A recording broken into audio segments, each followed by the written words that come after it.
بسم اللہ الرحمن الرحیم الحمد للہ علی آلائہ و نعمائہ و احسانہ و کرمہ والصلاة والسلام علی سید الذی ارسل الی الناس رحمۃ للعالمین و خاتم النبیین و سید الانبیاء والمرسلین وعلی آلہ و اصحابہ اجمعین اما بعد۔ حضرات، اللہ نے اپنے قرآن میں متعدد انداز سے متعدد جگہ پر یہ بات سمجھائی ہے کہ انسان کو جتنی نعمتیں میں نے عطا کی ہیں وہ نعمتیں اتنی بے حد و حساب ہیں کہ انسان کا شمار بھی نہیں کر سکتا، اور ساتھ میں یہ بھی بتایا کہ میری دی ہوئی نعمتوں کو یاد بھی رکھو۔ چنانچہ چند آیتیں میں پڑھتا ہوں جس میں اللہ تعالیٰ شان و ارشاد فرماتے ہیں کہ میری نعمتیں کیا کیا ہیں اور کیسے یاد رکھو۔ فرمایا وما بکم من نعمت فمن اللہ، تمہارے پاس جو بھی نعمت ہے وہ اللہ کی عطا کی ہوئی ہے۔ دوسری جگہ ارشاد فرماتے ہیں فاذکروا آلاء اللہ لعلکم تفلحون، میری دی ہوئی نعمتوں کو یاد رکھنا، اسی میں تمہاری کامیابی ہے۔ ایک جگہ فرمایا فاذکروا آلاء اللہ ولا تعثوا فی الارض مفسدین، میری نعمتوں کو یاد رکھنا اور ان نعمتوں کا غلط استعمال کر کے تم زمین میں فساد مت مچانا، اور یہ تو سب کو یاد ہوگا۔ اللہ تعالیٰ فرماتے ہیں فبأي آلاء ربكما تكذبان، میری کس کس نعمت کا تم انکار کرو گے اے انسانوں اے جنات۔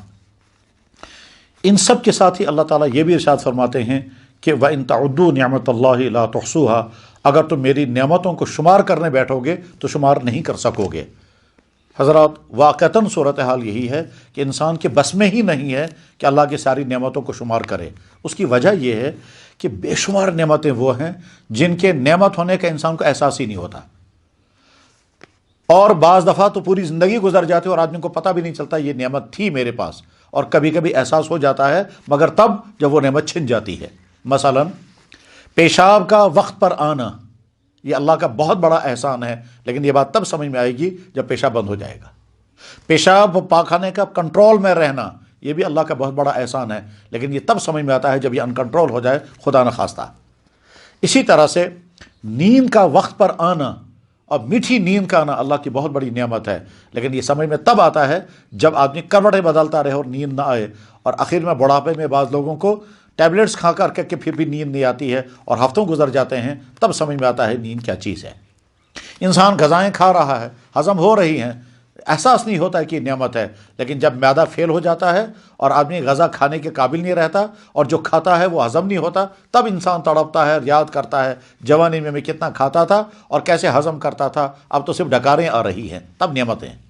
انسان غذائیں چبا رہا ہے، دانت کام کر رہے ہیں، لیکن کبھی احساس نہیں ہوتا میرے دانت ہیں، لیکن جب دانت نکل جاتے ہیں پھر انسان دیکھتا رہتا ہے میں بھی طرح طرح کی چیزیں کھاتا، میں بھی گوشت چباتا، میں بھی پھل کھاتا، مگر اب دانت نہیں رہے، اب کیا کروں گا؟ اور اگر کھاتا بھی ہے تو بعد میں ہضم نہیں ہوتے، کیونکہ دانتوں کا کام معدے کو کرنا پڑتا ہے۔ غرض یہ کہ اللہ کی نعمتیں بے شمار ہیں، یقیناً بے شمار ہیں۔ انسان کے باڈی کے اندر کا جو سسٹم ہے، اس اندر کے سسٹم میں کتنی چیزیں جو کام کر رہی ہیں، ہم کس کس چیز کا شکر ادا کریں گے۔ مجھے یاد ہے ایک دفعہ میں نے ایک ڈاکٹر سے پوچھا کہ آپ نے انیٹمی پڑھی ہے، اس کے ذریعے کوئی اہم ترین بات سمجھائیں جس سے ایمان میں اضافہ ہو۔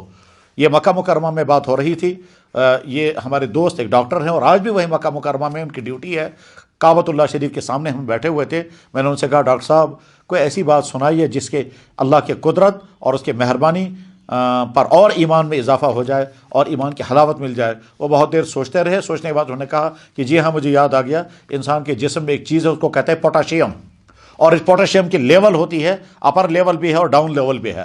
اگر یہ اپر لیول سے اوپر چلا جائے تو انسان کو یہ بیماری ہوتی ہے، اور اگر ڈاؤن لیول سے نیچے چلا جائے تو انسان یہ بیماری ہوتی ہے۔ وہ اللہ یہ اس کو کنٹرول کرتا ہے، پھر اس کے لیولیں بھی بتائی ہیں۔ اب ہم میں سے کس شخص نے اس پوٹاشیم کے لیول میں ہونے کا شکر ادا کیا ہوگا جب ہمیں معلوم ہی نہیں ہے؟ تو غرض یہ کہ اللہ کی نعمتوں کا انسان احاطہ نہیں کر سکتا، شمار نہیں کر سکتا، تو شکر کہاں کر سکے گا؟ فل خلاصہ انسان کا مزاج یہ ہونا چاہیے اللہ کی ایک ایک نعمت کو سوچے اور شکر ادا کرے۔ رات کو سوئے، نیند صحیح آئی، صبح اٹھ کر یا اللہ آپ کا شکر، اگر نیند نہ آتی تب کیا ہوتا؟ کھانا کھایا، ہضم ہو گیا، یا اللہ آپ کا شکر ہے، اس کھانا کھانے کے لیے جتنی چیزیں ہونی چاہیے تھی وہ ساری چیزیں مہیا ہیں، پیسہ بھی ہے، کھانا گھر میں پہنچا، پکانے والے موجود ہیں، مزیدار بھی بن گیا ہے، کھا بھی رہے ہیں، ہاتھوں میں جان ہے، دانتوں میں طاقت ہے، اور زبان پہ ٹیسٹ ہے، ڈائجسٹو سسٹم صحیح ہے، یہ ساری نعمتیں ہیں، کھایا اور بعد میں اللہ کا شکر ادا کیا۔ کتنے انسان وہ ہیں کہ جو پانی پینا چاہتے ہیں، پی نہیں سکتے ہیں کیونکہ گلا بیٹھ چکا ہے، گلا بند ہو چکا ہے، کینسر کی بنا پر پانی کا قطرہ اندر جا ہی نہیں رہا ہے، ہم پانی پی رہے ہیں، شکر ادا کریں۔